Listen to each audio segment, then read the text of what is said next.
It brought you here, my fire. My fire.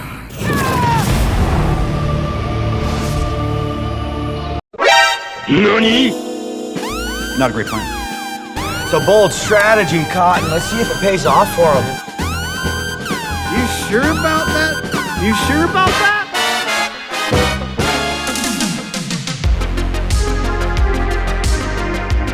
Hey, boys and girls, welcome back to Midgame Life Crisis. I am Inconsistency, and with me is an actual werewolf. Hello. Hey peeps. Listen, man, and listen, guys. We just watched the latest gameplay trailer for Vampire the Masquerade Bloodlines 2, the sequel to Bloodlines 1, one of the best vampire RPG games ever made, over 20 years ago now. Word. And we came with a bit of a, what would you call it, iffy feeling, mixed bag feeling from it. Yeah, did you guys get that feeling in the back of your head? Let us know if you played the first one, because that will show your age for sure. Let's get into why we feel like there's a bunch of red flags about this game. So yeah, first of all, let's start with the cool stuff, guys, before we start getting into the many issues we have with the footage we've seen in the latest Gamescom and with the development hell this game went through. We can't ignore the fact that this game, it's not the same company, not the same publisher, not the same developers. It's got nothing to do with the first game except the homage it's making. Yes, pretty much everyone who worked on the first game, they might have some loose connection to this one, but nothing major. This is basically from the Chinese Room, a company that is known for making mostly walking simulators and horror games like Outlast, Bay of Pigs. Amnesia. Yeah, Dear Esther, stuff like that. Games that I admittedly don't really connect with personally. Yeah. Don't know if you enjoy them, dude. No. I'm not the horror type. Yeah, so this is not like their ballpark, is what we're saying. That's one of the issues with it. But they do have a lot of fucking experience with atmosphere and attention to detail. That shows very well in the video. You look at the scenes and they're gorgeous. Yep. They have great play with light and dark, with shadows, and that noir setting with a very dark atmosphere and attention to detail, the details in the scenes. The footage is extremely curated. From what I understand, every review outlet got the same pre-recorded footage that they have to use in their review or preview of this. Yeah, some of them got to play the game, but they couldn't record. Sure, they got to play the actual beta or whatever version they got right now, but the footage you're seeing while they're talking about the game is pre-recorded and curated by Paradox, which are the publishers. So this is another red flag, by the way. A huge red flag. The first one, yeah. Yes. But from what the footage we do have, it looks very good from the lighting, like you said, the attention to detail. There's like a whole lot of clutter in the apartment and in the streets. And it looks very real and very lived in. The world looks very lived in. Yes, very immersive, very alive. Yes, and the sound assets seem fine. The voice acting seems decent enough. You know, there's a voice talking to you in your head. I was a vampire. And a bunch of dialogue options you can choose while talking to him. The presentation of this is actually very interesting when they show it at the beginning. Like you see they both have heads. It's good visual presentation. Yes, it is. And I do like the fact that they're going for a more detective noir vibe for this sequel, it seems like. You know? Vampire noir. That's exactly what it is. It's a vampire detective noir style. Like you hear the protagonist talking and narrating what's going on. Yeah, like your inner dialogue is not with yourself. It's with an alternate persona, which is a nice twist. Yeah, it's a nice twist on things. You know, it's very cyberpunky-like because you had the same thing with that silver guy in your head. With Silverhand, with Keanu Reeves, right? Yeah. That was also you had an inner dialogue with him. Most people would prefer Keanu Reeves in their head than a fucking psycho fucking vampire. He's fucked in the head. The world's fucked in the head. And you're fucked in the head because my fucked up head is inside it. But yeah, sure. Anyways, the whole detective shtick there seemed very nice. Those mechanics seemed well and the good investigation. That part seemed interesting. That part I liked. Yes. And also, even though the combat itself looks quite janky when it comes to the animations and stuff like that. Janky. Yes, it does. We can forgive it if it's fun and creative, and it seems like some of the moves that they chose to show you seem quite creative, like the exploding heart and using the weapons against them, breaking their own necks. Cool stuff. Yeah, exactly. So there are some cool moves, yeah. Yes, the physics when you blow them away, it seems cool, but we can get into the caveats now, and there's big ones, why we are very worried about this game, and I want you to take this one, because it's a huge one. Before we're getting into issues we had with the trailer, Yeah. can you explain to me how the fuck does a AA company take $60 for a partial fucking game? Because if you want the entire game, you need to cough up a few more bucks for one DLC? Two of them. Aren't there like locking two fucking clans behind the DLC? They want DLC. Exactly. That's the There's worst. 6 clans, you start with 4 and you get 2 more. So you want 50% more game, pay up. Disappointed!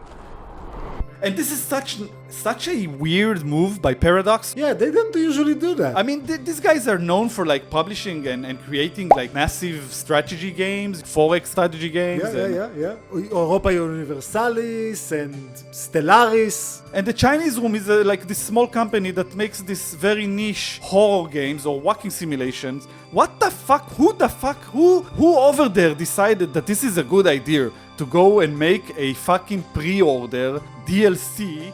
Oh, there's also a pre-order for this disaster, by the way. I do not pre-order this game. Okay, it looks, Not pre-order any game, ever. but this one specifically, the fact that they have the nerve to ask for a pre-order for this game, and you have like a deluxe edition that costs $80, fuck you, man.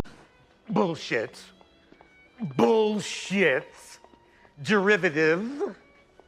Pre-order is a thing that came from people from our age when things were fucking physical and you had a limited number of them.